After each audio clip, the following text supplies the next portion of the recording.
Hello, welcome to another episode of Vintage Lunchbox Reviews, the show in which I review my vintage lunchboxes. It's right there in the name. My name is Rob, and on today's episode, we are going to look at a lunchbox on a franchise that I will have to admit I'm not amazingly knowledgeable about. And this is a Sid and Marty Kroft television show from the 1970s called Lidsville. So if you know anything about Sid and Marty Kroft, you probably know HR Pufnstuf, which was the first Sid and Marty Kroft show that aired on Saturday mornings, I believe. The second one was the Bugaloos, which was another popular show. But their third show was Lidsville. Now, this is, again, not one that I'm super familiar with. I do know HR Pufnstuf. I was big into Sigmund the Sea Monster, and Sigmund maybe making an appearance later on in this run of Lunchbox reviews. But for right now, we have this Lunchbox from a show called Lidsville. This Lunchbox came out in 1971, as did the show. The show came out in 1971, aired 1971 to 1972 for 17 episodes, and then in reruns from 72 to 1973. You may or may not know that lid was slang for hat back in the late 60s and early 70s. And so this show, Lidsville, is about this young man that you can see right here. His name was Mark, and Mark went to a magic show at Six Flags, the Six Flags in Texas. And he went to a magic show, and after the show, he saw the magician's top hat, and it grew really big, and he fell into the hat and was taken to another magical land called Lidsville, where most of the people are portrayed as hats. And so you'll see a lot of people on this lunchbox that look like hats. And of course, they're all, the hats are very stereotypical. So if you see a fireman's hat, that guy acted like a fireman. If you saw a top hat, it was going to be a well-dressed Englishman or something like that. So a cowboy hat, there was a cowboy guy and he talked like a cowboy. So that was kind of the whole gist of Lidsville. It wasn't very deep show. Lids, as I mentioned, was slang for hat, but lid in the early 70s was also slang for an ounce of marijuana. And so a lot of people did not think this was an appropriate show for children. I don't know if anybody ever came out and said yes or no that there was this connection, for a lid and Lidsville. Hey, man. Hey, Cheech and Chong, I'll take you to Lidsville. I don't know if anybody ever confirmed or denied that, but yeah, that was the rumor. Kind of like Puff the Magic Dragon and all those other things where there were lots of rumors. So this is the front of the Lidsville lunchbox. This is, again, Mark. Mark was played by Butch Patrick.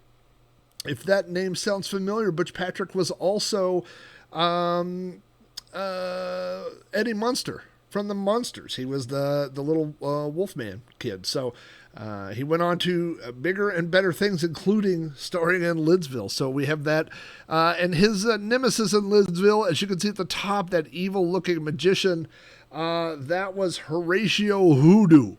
I, oddly enough, this is a random trivia fact, knew about the name HooDoo because there is a sound sample of that on Marilyn Manson's first album where he says, "The great HooDoo boo-ha," will perform an act of prestidigitation, which is from the show Lidsville. So anyway, we've got Mark there, we've got the great HooDoo, and then we've got, you can see some of the other hat characters around the edge, and those were all, big Sid and Marty Kroft costumes where there were people in them walking around, and then they overdubbed the voices as they did with their shows. On the back here, there's some pretty cool artwork, and what I like about this one is that front and center right there is the great HooDoo with the other hats and stuff. So I like that the lunchbox features the bad guy from Lidsville. And I'm not being sarcastic. I really do like that because, if you think of all these great lunchboxes. Like the Pac-Man lunchbox features Pac-Man. It doesn't star one of the ghosts. In any there's lots of if you think about a McDonald's lunchbox, it's not dedicated to the Hamburglar. It's dedicated to Ronald McDonald. So I do like that the bad guy from Lidsville gets his own giant side here. I really, really like that. This lunchbox is not in great condition, and is probably not one that I would have normally purchased, although I've purchased lots of lunchboxes that I would say I would normally purchase. Right here, we can see this is the top. You can see it's missing the handle, but you can start to see there's that giant building in the background there that looks like a bunch of hats stacked up. Hats are going to be a running theme on this lunchbox, I'm afraid. Here are some of the characters from Lidsville there, and again, as you can see, everybody was just giant anamorphic hats. So the hats walked around, walking and talking.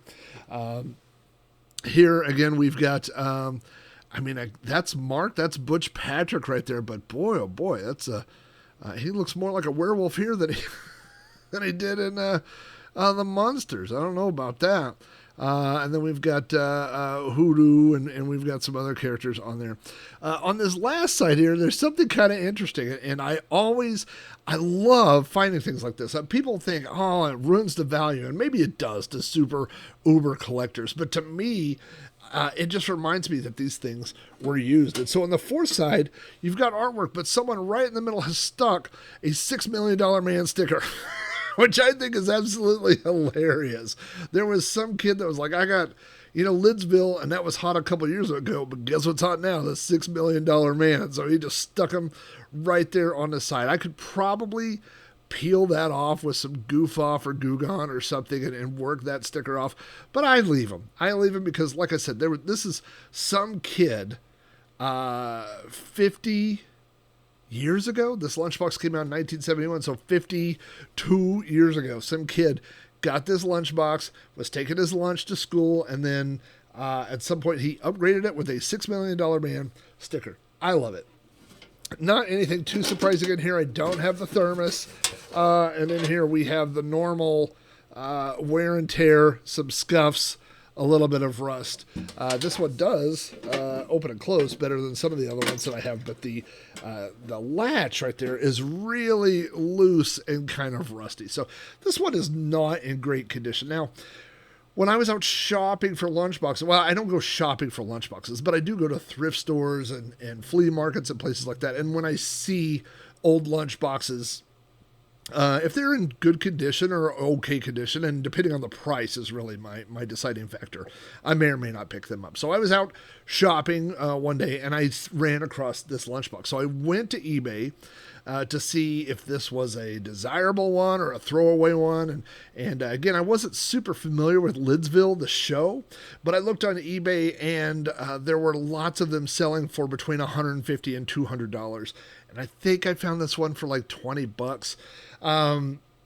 This one is not worth $150 to $200. It is rough around the edges. It's missing the handle. It's missing the thermos, and it has a $6 million man sticker on the side. So you could argue that I paid $20, which may have actually been a fair market value. So I don't know about that, but yeah, I like a lot of Sid and Marty Kroft's shows and characters. Again, we talked about H.R. Puffin stuff. We talked about Sigmund the Sea Monster.